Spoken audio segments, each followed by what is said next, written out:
Hi, I'm Yasmin Owusu, and this is my producer, Charlie Kesenek. But I'm your husband, and you're using all my stuff right now. What are you talking about? So anyway, I've been looking for a one-stop shop podcast for wellness, amateur sociology, psychology, pop culture, and whatever else sparks my interest. So I created one. We are limited to no lanes. We hit the gas and get into it. This is Peaked. Press play.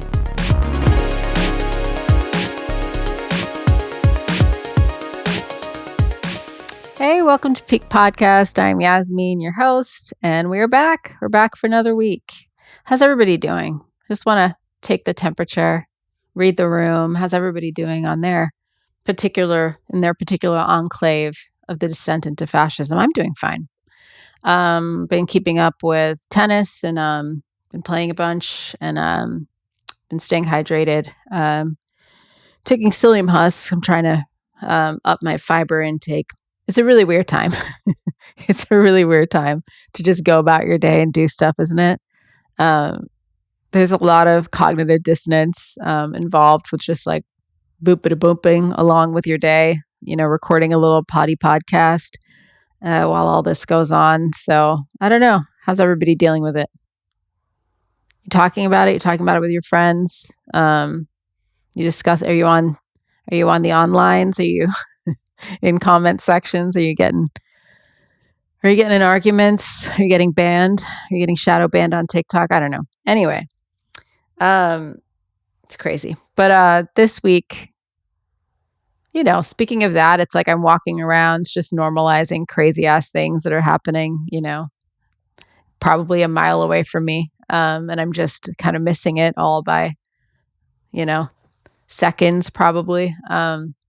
With what's going on in Minneapolis, what's going on in Iran. I mean, I could go on and on, but yeah, I still wake up and do my little meditation and, eat a piece of toast and play tennis. It's just insane, right? It's insane, the dysphoria that it creates. And with that in mind, rather than set up a tripod and just weep to camera, which would be super weird for people just using audio, but also really weird for the people watching video too. But it's just that is very normalized in our culture now. Just setting up a tripod, very obviously, to cry. Oh God, we could have never gotten away with that as like Gen X and millennials, right? Someone would have beat the hell out of us. I'm glad that that's not the case anymore. Be yourself, right? It's interesting though that the same generation that is totally down to set up a camera that we all know exists and sit across from it with a ring light and cry are the same ones calling everyone cringe. God help us. But yeah, I did want to talk about, since I'm getting into what's normalized and what's not, I want to talk about things because I've been on this whole kick of a new year and a new start and what I'm leaving and what I'm taking and right. I want to think about things that maybe over my life, predating, me being around, have been hyper normalized that I want to question. I want to think about how I want to interact with them and how maybe I want to dismantle some of these things. And, I'm going to keep it pretty not super grave things. I'm not going to be like, and what's not great? Murder. Although that is kind of normalized in our culture right now, especially in this country. But those are not the things that I'm not going to be talking about, these super obvious, like extremely crazy things. Although some of them are hyper normalized. You know what they are. I'm going to just talk about some smaller, a little sneakier, a little more manageable for my brain right now, I guess. A huge one that I talk to my friends about a lot, being millennials, I think this is one that we feel like we have inherited dealing with from boomers and maybe some old Gen X, and I can say that as someone who's like scraping their nails at being Gen X myself. I think older Gen X have taken some of this on.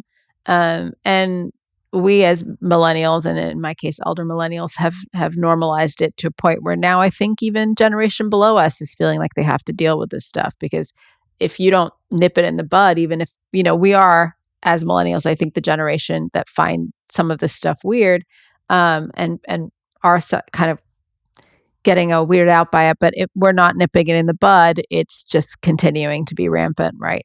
So one of these things, as I've rambled, that I'm talking about is sticky complimenting. I'll explain what that is. So to me, a sticky compliment is a compliment that is not no strings attached, essentially. Like a compliment is, you look really nice. I really like your hat. Wow, you're really good at what you do. I'm sure you enjoy it. Those are compliments, right? I just had to explain what a compliment was. And I think I do need to explain to boomers what a compliment is, because my whole life, it's been very normalized for the people in the generation right above me to give you weighted, loaded compliments. And that's what a sticky compliment is. So rather than like, you look nice, it's like, wow, you did all that, huh? I don't think I could pull that off. What do you want us to do with that, right? And then if it's like, oh, you're, good at what you do, it would be more like, yeah, I mean, I guess, that seems to work for you. Like, I just, I can't imagine myself doing that, that kind of thing, right? Or, yeah, that feels very like something that would work for someone like you. Like those kinds of phrases. So the first one I think involves some fishing. Like, I don't know if I could pull that off. Like, oh yeah, like, oh, you have a lot of tattoos. I don't know. I would never do that myself. I mean, we can start off with the fact that nobody asked you. So just cold approaching someone and saying a bunch of stuff that you would or wouldn't do and unprompted is kind of wild behavior. So let's start with that. And then now what you're giving someone a job, a person just existed. And now you've given them the labor of reassuring you that you can pull off, in fact, whatever you want. And, what you're doing is great actually too.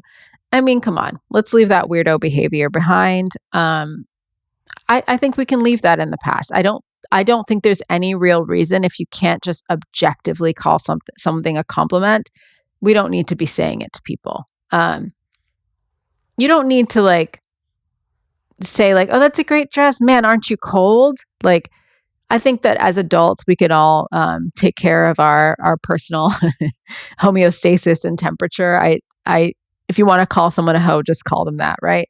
And I know that Gen Z are very on board with me with this one. That is something that has always bothered me and always bothers a lot of my friends. That when you do kind of get around, for us, like now we're auntie age, but for us, the auntie age, you get a lot of this kind of dialogue of just like, wow, you girls, like, I couldn't have done that. And oh my gosh, like you must feel really free to be doing that. Or, oh, like, I mean, if it could be anything, it's like, oh, that hat, that's daring. I mean, I just don't think nobody asked you. So it's like I don't like when you enter a conversation with someone and then you're taking your awkwardness and the awkward way you're behaving in and making it their thing to dispel or get rid of. So what I'm choosing to do now when someone does this is I leave their awkward sack in their hands. I don't take it from them. I don't make it better. I don't normalize it. So if you're like, I can never do that, I'm just going to kind of be like, thanks. And then just leave it in the air.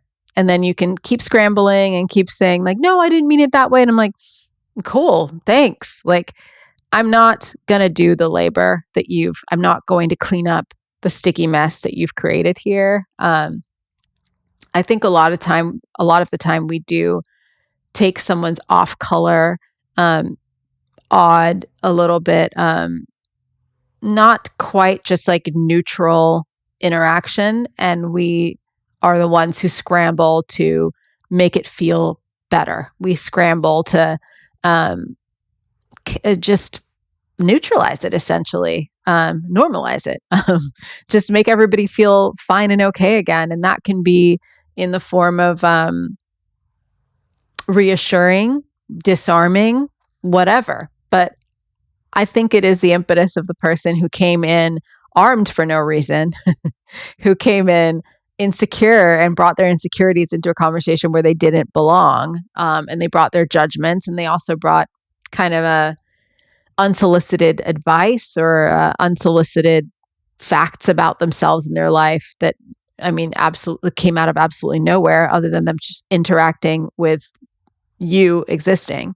I think we leave that awkward sack with them. We leave it right in their hands. We don't take it off their hands. We do not take that burden from them. So that's one that I really, I'd like to leave behind. And the next one, so I should preface it. I've said this a few times on the podcast, but I worked in service for 15 years. And that, I mean, just always sounds like I'm saying I was like, in the army or something. I worked in like the food, beverage, hospitality, umbrella, under that umbrella for 15 years. So like whether it's being a barista, being a server, working at a cafe, you name it, anything where like drinks and food are served, I've done that on some level, prep, all of it. So I feel like I can say this since I've been on both sides of the counter. I think there's a little bit too much leeway being given to dysregulated, rude, aggressive, insane service.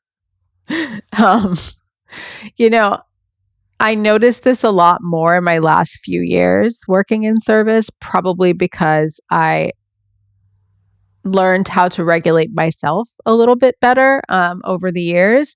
I think when I was younger, I could definitely pick out times where maybe I was like hungover and abrupt with people or just acting inappropriately, like, you know, rushing through an order because I'm trying to eat Chinese food in the back because I went out until like 6 a.m. and now it's 8 a.m. and I'm on shift, like that kind of thing. So like, you know, I can call myself out on the fact that I've probably been this person. But it shouldn't have been normalized when I was, and I probably should have been, you know, reprimanded at least and fired at worst when these things happened. And I'm going to go ahead and say that needs to continue to be the case. I don't think that we need to normalize, or I think we can match energy. I think if you're getting crazy ass service, you can match that energy. And I say that as someone who has worked mostly in service as their job, right? I think if you walk into a restaurant and the host doesn't acknowledge you, you can give them the like, hi, hey. You know, I'm all for it. I think we need to shift the energy we're getting from that job. And I could say that, I mean, there are people, and there's a lot of this dialogue that it's like, well, you know, you really know who is a good and a bad person from how they treat people in service. See, this annoys the hell out of me. And I know it's well-meaning, and I'll tell you why it's annoying. It's very patronizing to people in service. I think you should know if someone's a good or a bad person by how they treat people. And all a server is a person. That's just a person talking to you. It doesn't matter that they're in service. So everyone who thinks they're really eating by being like, how you treat people in service, you're already putting them at this lower point than you are, being like, don't kick people when they're down. They're already lower to this point. Look what they have to do. Look what they have to do for money. And can you blame them? I mean, just like be nice, right? No, this is just a human being. And if they are treating you with base level respect and they're at their job and they're doing their job, there's no reason you should demean them, because you shouldn't demean anybody, right? So we don't need to say like, you really need to treat ditch diggers well. You just treat people well. And I think making that distinction, it says a little bit about how you view people in certain jobs and employment. I didn't see myself as less than or beneath or worthy of better or worse treatment because of what I was doing. I don't feel the need to be defended in that way. If you're around someone who in any situation feels like they're down to demean someone, then, you know, that's a problem. And I don't think you should wait until it's a restaurant. I know that the reasoning and excuse for that is that it's like, well, they have to be here and it's their job. And if you're rude to them, they have to let you be rude to them. First of all, no, you don't. The good thing about working in service is, so it doesn't pay amazingly, as you know, right? It's not a humongously, amazingly good paying job. And there are tons of them. They think we're a dime a dozen as employees. These jobs are a dime a dozen. So frankly, if someone is rude enough, I'll just tell them about themselves. And I have done, and I will lose a job for less. So, you know, we're a sturdy bunch, and I don't think we need this like infantilizing, patronizing, like people in service, don't kick them when they're down. Don't kick anybody when they're anything, right? So, I mean, I definitely have had way too many experiences of just like weird and rude and just aggressive and like kind of like seem mad that you're there, but still happy to take your money service. And so I'm matching energy. Like pretty recently, I went to this bakery that I really love in Austin, and I've just been going since it first opened. It's right here in East Austin. It's a small business, and I really love this place. And everyone's always been super nice there. I mean, in the beginning, it was mostly just the owner, and I think it's her husband who were like running the counter, and a couple of people who were working there, and they were all really great. They're lovely to my dog and very sweet. And then recently, there's just been this one guy who, when we come in, like, I'm not necessarily like the most like gregarious, like golden retriever energy. I'm definitely more of a black cat. I'm also like, I think my Africanness, like culturally, I'm a little bit more formal with people I don't know. So even as a server, I wasn't necessarily like, hey, y'all, how's everybody doing tonight? Like, I'm not that, like, I don't have that like Southern hospitality thing. I'm very much more just like, you should be polite, you should be kind, you should be gracious, but I'm not like necessarily like making everyone think I'm their bestie. Like, that's not my style. It's not culturally me either. Like, there is a little bit more of like a polite distance that like I'm used to. So like, believe me, I'm not having any expectation of someone to be like Sally Miss Sunshine. Like, I don't want to have a parasocial relationship with anyone working behind a counter. I just expect someone to be like regular and polite, right? So me and Charlie, my husband, would go to this place, and this guy, like, Charlie is a lot more golden retriever than me and a lot more friendly. So while I might just go and be like, hey, good morning. We're going to have, Charlie is more like, hey, how's it going? How you doing? And this guy would just like look at him like, fine. Like, anyway, what do you want? Like, insane. Like, God forbid you give someone a greeting. He didn't ask you like, for your social security number or like, what you want to be when you grow up. Like, literally, hey, how you doing? You don't even have to necessarily answer that question. You could be like, what can I get you today? Like, it was just insane. Like, why would you work a front-facing job if you literally don't want to talk to someone at all? Like, I know plenty of people who do prep. I know plenty of people who work behind the scenes in restaurants. Like, I don't know, man, get a skill because customer service ain't for you. But that pissed me off. And so, I've been matching energy ever since. So now, he's maybe seen us like be more friendly with other employees. And like, the owner is always really nice and says hi to us and says hi to the dog. And I'm never going to use this as a flex. And I'm not a Yelper, but I have noticed that he's like tried to be more friendly from seeing that. And I'm not having it. You want to keep it cold and cool. We're going to keep it that way. And I'm going to match that energy all the way. And I want y'all to do the same. I think if you are just being a customer who is ordering, who is completely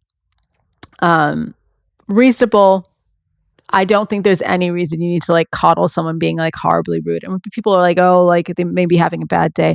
We all have bad days. We don't get to be nasty to people. You need to like regulate yourself. You need to understand how to like go into a job. And I mean, if it's like the worst day of your life and like someone died, maybe I understand.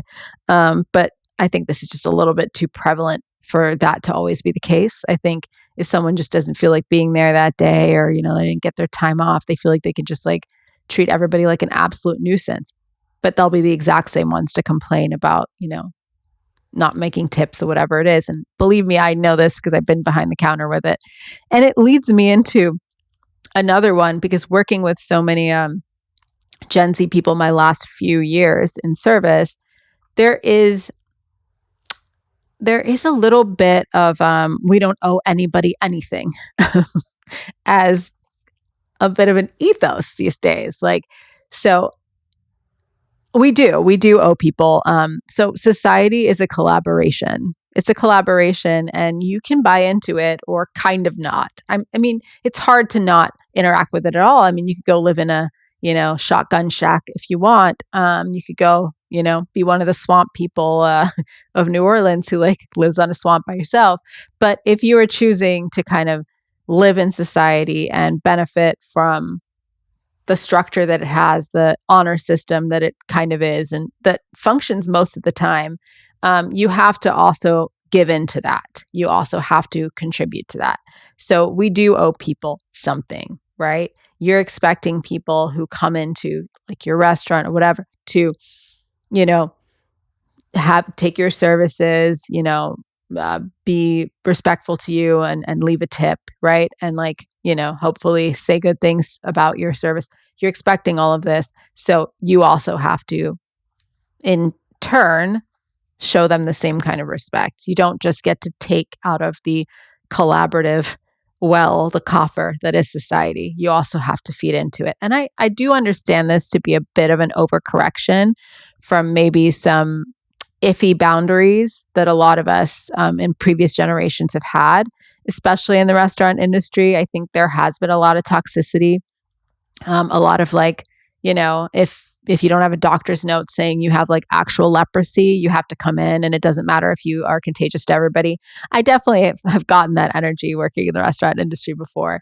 And I think that's shifted a lot for a few reasons. Some of it is that, yes, I do think Gen Z are very much like our boundaries and we will go no contact with our job, with our grandma, with whoever. And like, there's a level to which I can encourage that. And I've taken that on to some extent later in my life as well, where I'm just trying to establish more healthy boundaries and really identify where there are people who are trying to push at your boundaries inappropriately, normalize behavior that shouldn't be normalized, whether it be in a workplace, whether it be in a family situation, who try to give you like kind of guilt and shame for just expecting healthy boundaries and behavior from people.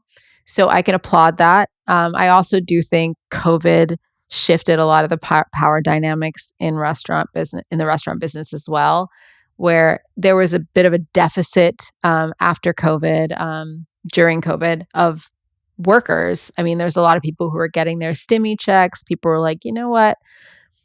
It's actually kind of possible to live with a lot less shifts than I thought, maybe there's some like landlord forgiveness of rent and people were just feeling a little bit less of that rat race. And so I think a lot of people in service were like, I don't have to put up with this. And for a while, people just could not get employees. And so people who were kind of enacting this toxicity in these restaurants had to shift. They had to shift their approach. And I noticed that the interview process was different. It felt more like you're getting questions like we're interviewing each other, like, is this a fit? And not like, I have this thing you want, and what are you going to do for it?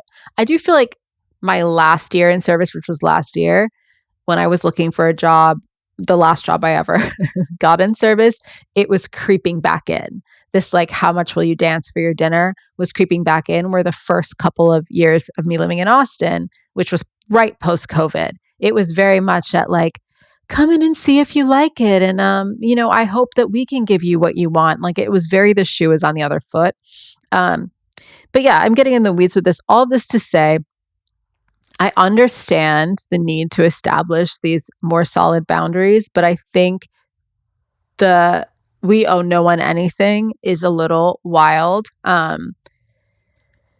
think it's kind of bleeding into many areas. I do think, you owe your, family, if they've taken care of you and they've been,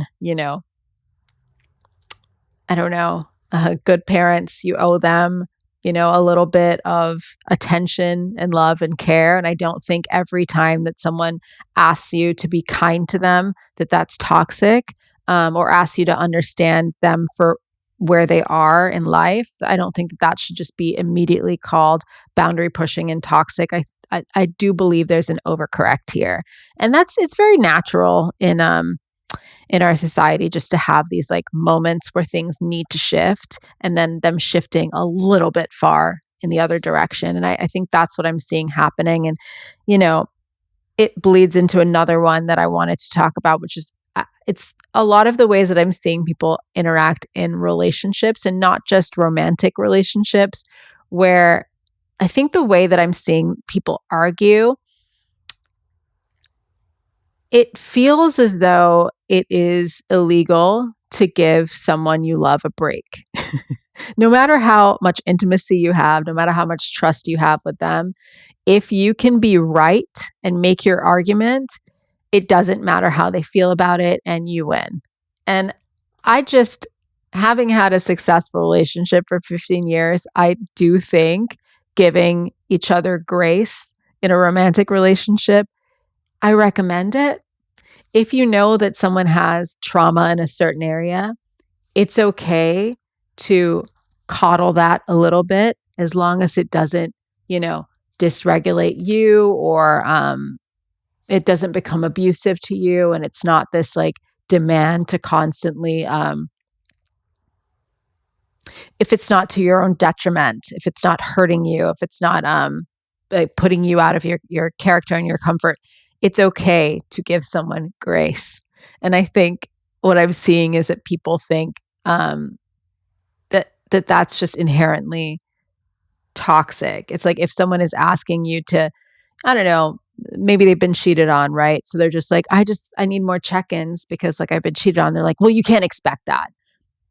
I think I think it's okay to, while someone's healing from something, if you have it in you and if it doesn't, lower your reserves of, I don't know, well-being and mental health, it is okay to grant someone else some grace. I don't think that we need to be in this like hyper rational, like gotcha winning points vibe all the time. And I see that with friendships too. It's like, you can't guilt anyone into doing anything. And it's like, I do think it is, and I think millennials have been toxic with each other as, friends, growing up or whatever, where it's like, if you don't want to party or you don't want to go out, your friends would kind of be like, oh, come on, you want me to just go by myself? Like, I really need to go out. Like, I really need this. Like, I do remember that dynamic. And I think part of it probably was just getting older. You just don't really feel like you need to drag people along to do stuff to feel okay. I think we feel just okay, just eating pasta in our house more than before. But I also do think we see guilting people into things as kind of just like a not okay behavior. And that's great. But it is okay to also do your friend a solid. Like, just allow the fact that if you feel robust and happy and good enough in your life and you just got a little bit of extra goodwill, it's all right to throw it to your homegirl. It's okay if she's coming up to you and being like, listen, I'm going through a rough time and I'm just really asking you to just like come out with me or like sit at my house. It's all right to do someone a solid. It's almost becoming like considered toxic to do people favors because we don't owe anyone shit, right? It's a crazy time. That is definitely something that I've seen, just like, I don't know. There just seems to be this vibe of like, you can't do things for people because like that is like them asking something of you that is like toxic. I don't know. Is it that, or am I just like getting old and like nitpicking everything, or just I have old software? I'm not sure. But those are just a few things that I think are being normalized or I think are really not normal. Are not normal behavior or shouldn't be normal behavior. Gosh, this should maybe be like a series I should have on TikTok. Like, this is weirdo behavior. Anyway, I'd love to hear ones that you think of in the comments or send me an email, peakpod.info, and I'll catch you next time.